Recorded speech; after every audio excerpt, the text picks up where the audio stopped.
So, JoJo's Bizarre Adventure Part 8. Okay, what the fuck is this? It's a manga about Jojo, but the main guy has 4 balls, and then he... Wait a minute. This sounds vaguely familiar. How could it be Whoa! Almost 50k views? I had totally not seen this number daily as my only source of motivation to make any videos, and I'm totally reacting to it right now for the first time since 2019. Well, thank you so much to all the people that actually watched that video. And this means it's time for me to make the sequel. A video about the walleyes. Let's go! Add to this the recent confirmation of part 6 and boom. We've got a good video rolling. Okay, let's actually go. The one thing I should mention is that this video will contain spoilers, as well as tell you to help me out by liking, commenting and subscribing, since my audience is so small, YouTube can't even make a proper report of what my audience is like. It would really help too if you shared the video to anyone who might want to know more about Jojolion or Jojos in general, cause I'll make more Jojo content in the future and you guys are sure to like it. Okay, let's begin. So, Jojolion has a lot of cool mechanics like the Rokakaka or Rokakaka, whichever you like. However, there is another mechanic that has proven quite confusing even to me, and that's the walleyes, which are a form of ground deformity caused by the displacement of the ground near Part 8's Morio town, and a huge part of the defining imagery of Jojolion.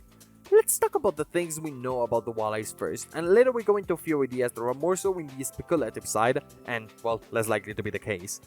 The walleyes in Jojolion are a mysterious formation of mountains caused by an earthquake known as the Tohoku earthquake, which took place in real life during March 11, 2011. The earthquake had a magnitude of 9.1, resulting in a lot of destruction and tsunamis surrounding the Sendai region, where in Universe Morio is located, or well, more accurately, S-City, because no, you could say the name of a Japanese city on a Japanese manga about fantasy, how dare you! It is not clear whether these walls were shaped by the ocean or by the earthquake itself, but it's known that they grow overnight after the earthquake and specialists have no goddamn idea about them. Notice that I said shape and not form. As of chapter 106 of Jojolion, it's been said that the walleyes were formed for the purpose of inhabiting a certain species, the rock humans. Now, rock humors are yet another concept from Jojolion that honestly deserve an entire video on its own. So, do not ramble like a madman for 72 hours, I'll just say the relevant stuff. Rock humans have a fascination with the ground, rock and stone, naturally. They barely need sleep, but they do have a form of hibernation where they practically turn into an animal rock for months at a time. During this hibernation period, they rather find places where liquid, including bird shit, is not able to fall or corrode them in any way. As 95% of rock humans are stand users, they rather a specific ground formation that gives them these powers. Indeed, that's what we will know as the Devil's Palm, or in this case, the walleyes. In case you don't remember, the Devil's Palm is a set of ground formations that merge around the parts of the Saint's corpse during Steelbow Run. The entirety of the corpse was hidden in Morio by Johnny himself as seen during chapter 22 of Jojolion, which is coincidentally that one chapter where Yasuo licks her elbow. Like, how does she do it?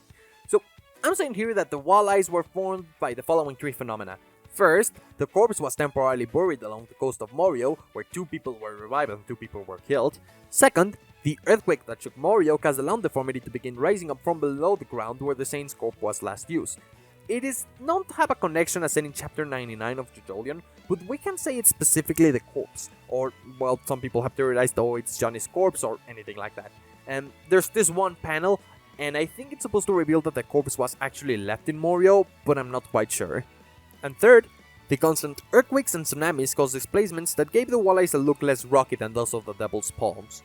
It's unknown how the eye formations in the walls were created, but I'll tell you some theories about it later. The walleyes aren't really too large, they're actually no more tall than a tree. However, they have spread from the mountains to be much taller.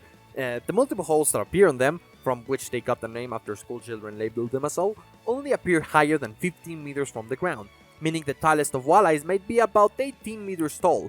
That's about the size of a megalodon or this extremely fucking cute rubber ducky, like, oh my god, look at it! That's about 59 feet or 20 yards, by the way, so they are pretty tall. They span more than 10 kilometers north to south of the area and stand between the sea and the city. It's also clever for me to point out that the walleyes appear in the least populated area of Morio, where big mansions and condos are typically located, including the Higashikata state.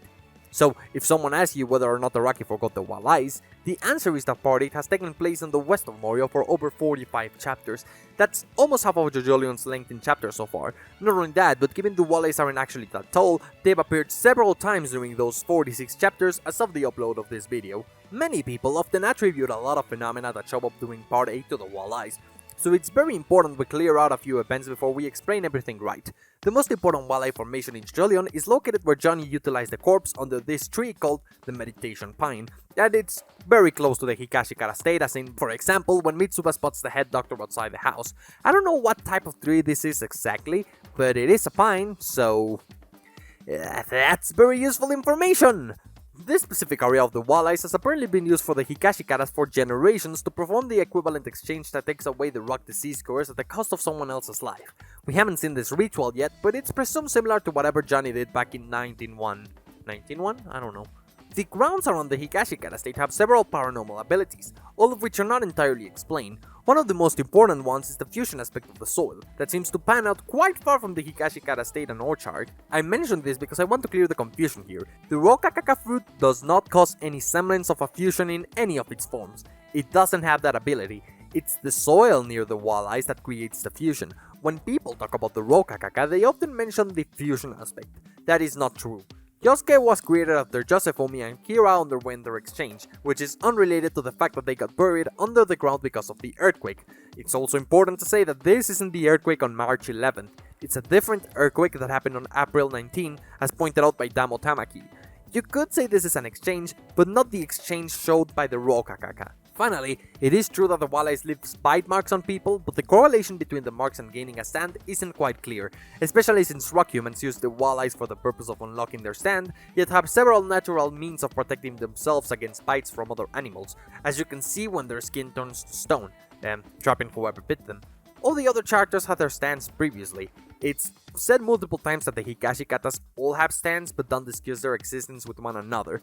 I won't claim here that Araki forgot this, since he has addressed most things that he seemingly forgot, like say, Josuke's bite mark bubble ability, which is a separate ability from whatever soft and wet does. Just know that it might no longer be as relevant as it once was planned, but Jojolion is probably not going to end soon, so it might be brought up later. I know, that's a lot of information, but Jojolion is long and the walleyes might be one of the most complex things in the part. There's a lot of things about the ice we are not even sure of. There's a few musical references to album art that have been seen in these walleyes, most notably the resemblance to the landform seen in Yes's Relayer album, a band who you might recognize as the man that made Roundabout, aka the ending theme of parts 1 and 2, and you should probably go listen to the Gates of Delirium right now. With Color for All-Star Battle and Eyes of Heaven, the ground resembles the cover art for Gorillaz' Plastic Beach 2. It is not known if Araki intended for either of these to be the case, though. The walleyes are said to protect the town from a calamity which in universes described as the unavoidable flow which the Wonder of You can manipulate. So it's very possible that the walleyes initially rose to protect the head doctor from a sea-related calamity, but it's also possible that they are protecting Duang from a calamity which still hasn't been seen. What that calamity could be is, as of now, unknown. Damn, I really like the mysteries of Jojolion. You forget how well they are made when you don't read it all at once. As for the eye formations, it's likely these are created from the natural phenomena itself, though I've seen several people say that the holes are related to Johnny's corpse or abilities. Personally, I believe that the rock humans made those holes for the sake of hibernation, given that they are at the perfect spot and height for hibernation without intrusions from any water.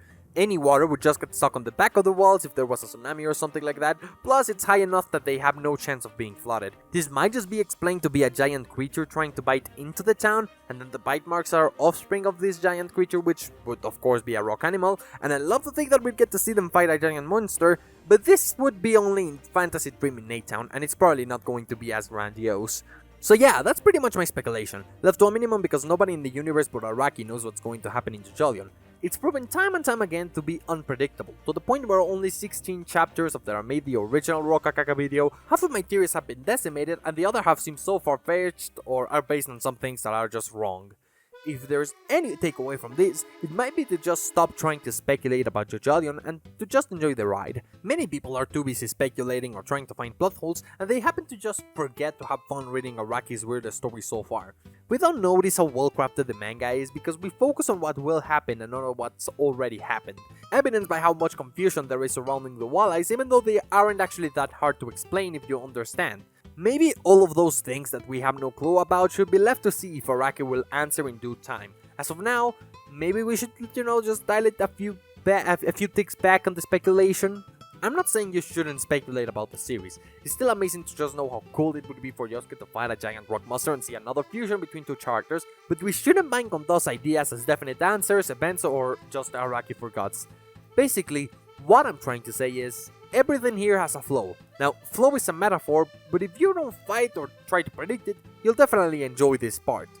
Viewer, when you're reading Jojolion, remember that. Otherwise, you won't be able to find any good fruit. But anyways, that's my take on the walleyes and Darlema's name. I do not know if people will like this, but I hope that I at least gave you some insight. Hold on again? Another deja vu? What the hell's wrong with me today? Just send the video, subscribe for balls, whatever.